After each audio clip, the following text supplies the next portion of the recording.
बड़े विद्वान ऋषि और हमारी इस हरिद्वार की जो अद्भुत प्रतिभा के स्वामी हैं, जिससे ये सभी हरिद्वार अति आनंदित है।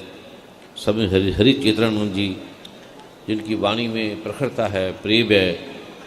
और ये जो प्रोग्राम स्वामी अमृतानंद जी और भगवान राम के प्रारूपों में रविंद्रपुरी जी, आचार्य श्री स्वामी विश्वात्मा महाराज जी, स्वामी कैलाशानंद जी, स्वामी हरि चेतनानंद जी, स्वामी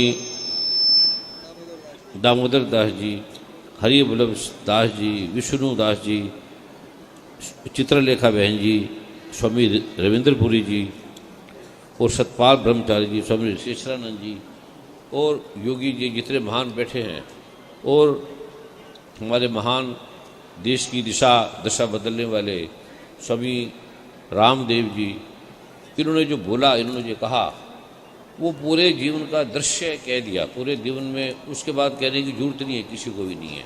और उन्होंने प्रत्यक्ष, स्वामी रामदेव जी ने प्रत्यक्ष ये बदल के दिखाया कि भारत ने आपके रोगों की समस्या का समाधान किया है, बाधाओं का समाधान किया है। जो रोग नहीं ठीक हो सकते वो रोग आपके ठीक हो गए हैं। इससे बड़ा प्रत्यक्ष प्रमाण और भारत की संस्कृति का क्या हो रहा है। अभी जब कुछ मुझे बहरीन में जाने का मौका मिला तो 200 देशों के वैज्ञानिक थे, डॉक्टर थे, शेख थे, मुसलमान थे और पोप थे और बड़े बड़े प्रतिभाशाली थे। जब मेरे से उन्होंने पूछा तो मैंने कहा, आपकी जो कुरान पाक है उसमें कुछ भी नहीं है और ना आपकी बाइबल में कुछ है, ये सारे वेद से आए हैं। आपका अपना कुछ भी नहीं है। आपने जैसे हमारे मंदिरों को तोड़ा, मस्जिद बना दी, और ऐसे आपने ग्रंथों को तोड़ के आपने कुरान पाक बना दी, वेद बना दिए। वेद को हटा के आपने बाइबल बना दी। इससे आपका कोई कल्याण नहीं होगा। कल्याण केवल आपको विद्या से, ये संस्कृति से नहीं होगा। भगवान श्री कृष्ण ने गीता में कहा है कि मेरी 8 प्रकार की निकृष्ट प्रकृति है, 8 प्रकार की। इसे अपरा प्रकृति का है, पृथ्वी, अग्नि, जल, वायु, आकाश, मन, बुद्धि और अहंकार। इसे आप परमात्मा को नहीं जान सकते। किसी तरह से भी मन, बुद्धि परमात्मा को नहीं जान सकते, क्योंकि ये खुद ही अंधकार है। ये अंधेरा कैसे प्रकाश को जानेगा। जब तक आप इन गुरुओं की शरण में आओगे, गीता में भगवान ने स्वयं कहा है कि मैं वेद हूँ। माँ देवी ने स्वयं कहा है वेद में कि मैं वेद हूँ। ये जो ऋषि है, जब तक आप इनकी शरण में आके समर्पित नहीं होंगे, दंडवत प्रणाम नहीं करेंगे, तब तक आपको ना आपका आत्मा का पता लगेगा, ना वेद का पता लगेगा, कुछ नहीं पता लगेगा। तब तक आपको अध्यात्म का नहीं पता लगेगा। ये जो ऋषि हमारे सामने बैठे हैं, जो इतने पूरे विश्व में ये जय जयकार धर्म की हो रही है, मैं इनके हाथों से पला हूँ, जन्मा हूँ, और मैं कोई ज़्यादा पढ़ा लिखा नहीं हूँ।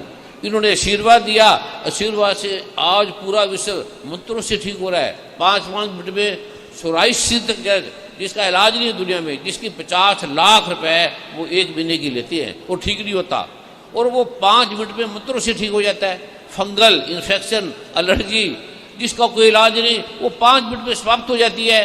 तो ये इन ऋषियों की देन है, इन्होंने जो दिया है। जब तक हम इसकी शरण में नहीं आएंगे, ब्रह्म के तत्व को नहीं जानेंगे, इनके प्रवचनों से नहीं, इनकी शरण में आकर इन्हें समर्पित होकर, ये भगवान ने गीता में कहा है। तो इन्होंने जो कृपा की है, इन्होंने जो दिया विश्व को, स्वामी रामदेव जी ने, और जो ऋषियों ने दिया, मैं उनको दंडवत प्रणाम करता हूँ। और मैं उनका बच्चे की तरह हूँ। मुझे ये सम्मान दे कि यहाँ बैठे स्वामी कैलाशानंद जी, तो मैं इनके चरणों में प्रणाम करता हूँ। हमारी संस्कृति पूरे विश्व में जाए। अब ये बार बार भीख मांग के मिलाते हैं। अभी हमने गोली से मार के नहीं ठीक करे, ये सत्य में जीवन को बदल रहे, ठीक कर रहे हैं। तो मैं इनके चरणों में वंदन करता हूँ, प्रणाम करता हूँ, इन्हें दंडवत प्रणाम करता हूँ कि अपनी शक्ति, अपना आशीर्वाद हमें देते रहे। जय माँ गंगा। ओम नमः शिवाय, नमः शिवाय, नमः शिवाय। बहुत साधुवाद।